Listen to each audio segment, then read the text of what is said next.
এই পেছনের ভিউটা দেখতে পাচ্ছেন, এটা হচ্ছে যে বিলের মুখ। তো এদিক দিয়ে যেতে হয়। তো নৌকাটা আছে একটু দূরে। তো আমরা এখন নৌকাতে চড়বো বা নৌকাতে চড়ে একটু ঘুরবো, সে উদ্দেশ্যে বের হয়েছি। আজকে আকাশের যে পরিস্থিতি বা পরিবেশটা সেটা একটু দেখাই চারিদিকে। তো হালকা মেঘলা আছে, সমস্যা নেই। তো আমরা প্রায় কাছাকাছি চলে এসেছি। এটা হচ্ছে বিলের পানি প্রতিদিনই বাড়তেছে, তারপরেও আজকে অনেক দূর পর্যন্ত পানি চলে এসেছে। তো এটা হচ্ছে বিলের মুখ, এদিক দিয়ে আমরা এ জায়গায় আছি। এখান থেকে আমরা এই নৌকাতে করে বের হব। তো একটু ওয়েট করছি, নৌকার যে বৈঠা বা লগি সেগুলো ব্যবস্থা করার জন্য একটু সময় লাগছে।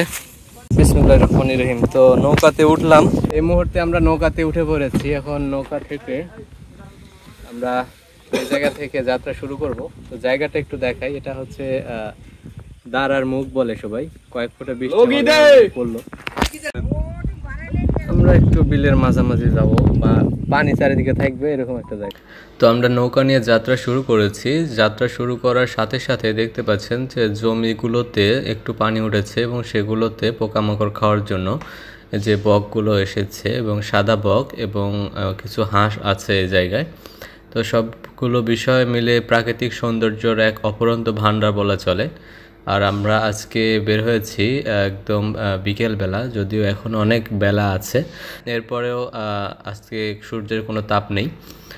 তো আমরা ড্রোন ফুটেজে কিছু ভিডিও নিয়েছিলাম, তারই একটা অংশ আমি দেখাচ্ছি। আসলে ড্রোনটা এখানে স্ক্যান করে দেওয়া হয়েছে, আমাদের ট্র্যাকিং করে দেওয়া হয়েছে এবং সে তার মতো করে আমাদের ট্র্যাক করে চলছে এবং আমরা এই মুহূর্তে কোনো কিছু অপারেট করছি না।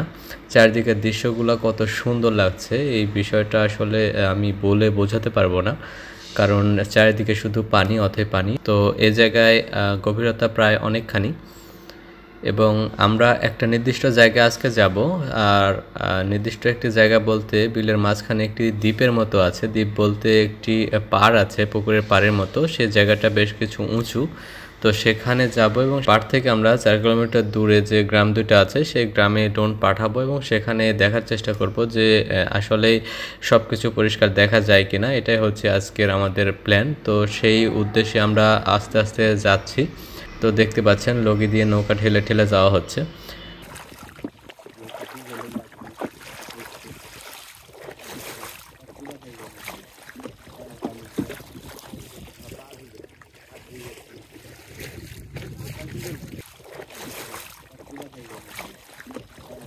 তো আমরা চলে এসেছি সেই দ্বীপে।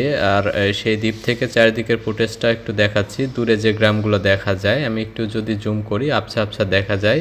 এই গ্রামেই আমরা ড্রোনটা পাঠাবো। তো আমরা যে দ্বীপে আছি সেই দ্বীপটা একটু চারিদিক থেকে ঘুরিয়ে দেখানোর চেষ্টা করছি। এটা হচ্ছে যে এক ধরনের বিলের মাঝখানে একটু উঁচু জায়গা। তো এই উঁচু জায়গাটা কী জন্য এরকম হয়ে আছে আমি জানি না, তবে এখানে এসে আমরা একটু বিশ্রাম নিচ্ছিলাম আর এরপরে আমরা এই জায়গা থেকে সব ফুটেজগুলো নিব। তো এখান থেকে আমরা এখন ড্রোনটা পাঠাবো এবং পাঠানোর পরে যে গ্রামে যাবে সেখানকার কিছু ফুটেজ বা সেখানকার কিছু দৃশ্য দেখানোর চেষ্টা করব। তো আমরা একটা রাউন্ড দিলাম, যে কয়েকজন আছি সে কয়েকজন সঙ্গী সাথীকে দেখিয়ে নিলাম। তো আমরা ড্রোন অলরেডি পাঠিয়েছি আর কিছুক্ষণের ভেতরেই একটি গ্রামে এসে পৌঁছলো এবং এখান থেকে আমি টপ ভিউ দেখানোর চেষ্টা করব। গ্রামগুলো সম্পর্কে বিস্তারিত ভিডিওর আগে আমি একটি ভিডিও করেছিলাম, তো আপনারা চাইলে সেখান থেকে দেখে আসতে পারেন। এরপরেও যারা প্রথম দেখছেন তাদের উদ্দেশ্যে বলে দিই, সম্ভবত এটা একডালা গ্রাম। তো এই গ্রামগুলো আসলে বিলের ভেতরে এরকম ভাসমান অবস্থায় থাকে শুধুমাত্র বর্ষাকালে। আর বর্ষা শেষ হয়ে গেলে এদিকে চারিদিকে রাস্তাগুলো জেগে যায়, তখন তারা চলাচল করে। আর এখন একমাত্র তাদের চলাচলের পথ হিসেবে নৌকা ছাড়া অন্য কোনো উপায় নেই। চারিদিকে দেখতে পাচ্ছেন যে একদম গ্রামগুলো ডুবে গেছে, চারিদিকে একদম পানি দেখা যাচ্ছে আর কোথাও কোনো কিছু দেখা যাচ্ছে না। তো প্রত্যেকটা গ্রামেরই চারিদিকে দেখেন ছোট বড় কিছু নৌকা আছে, কারণ একমাত্র বাহন এবং একমাত্র চলাচলের জন্য তারা এই মুহূর্তে নৌকা ছাড়া অন্য কিছু ব্যবহার করতে পারে না। তো তো গ্রামের সৌন্দর্য আসলে অনেক সুন্দর লাগে, যত সুন্দর না উপর থেকে লাগে। কিছু কিছু জায়গায় উঁচু ঢিপের মতো, সেগুলো হচ্ছে যে আমরা পালা বলি। পালা বলতে বোঝায় এখানে ধানের গাছগুলো যে থাকে সেই গাছগুলো এখানে স্তরে স্তরে রেখে এগুলো পালা তৈরি করা হয়, আর এগুলো গরুর খাদ্য হিসেবে ব্যবহার করা হয়, তার কারণে এগুলো এখানে রাখা হয়েছে। তো আমি দেখাচ্ছি চারিদিকের পরিবেশটা, এই গ্রামগুলো বর্ষাকালে দেখতে কেমন লাগে। যদিও আজকে আমরা এই গ্রামের বিস্তারিত তথ্য আমি এই ভিডিওতে বলছি না, কারণ এর আগে আমি একটি ভিডিও করেছিলাম শুধুমাত্র এই গ্রাম নির্ভর বা এই গ্রামকে কেন্দ্র করে। আর আমি এখন যে জায়গায় আছি একদম এখান থেকে প্রায় 4 কিলোমিটার দূরে আছি। আমরা সেই দ্বীপ থেকে ড্রোনটা পাঠিয়েছিলাম।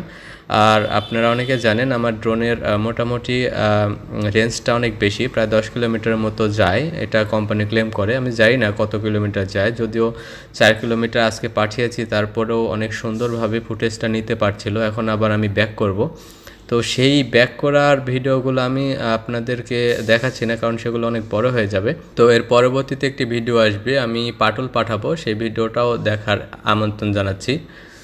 আর আমি এখন আবার ড্রোন ফুটেজটা নেওয়া হয়ে গেছে, এই মুহূর্তে আমি আবার নৌকাতে উঠে ব্যাক করার জন্য চিন্তা ভাবনা করছি, কারণ এখন অলরেডি সন্ধ্যা লেগে গেছে।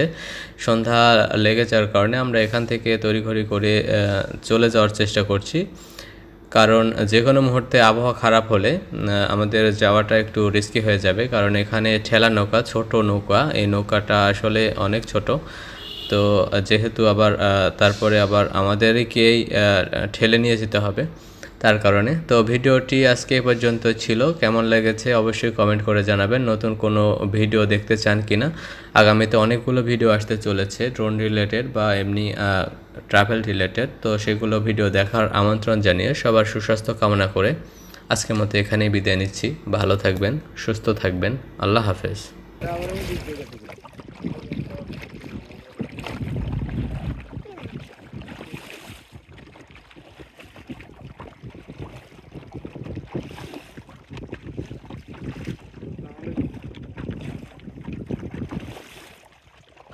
ভালো।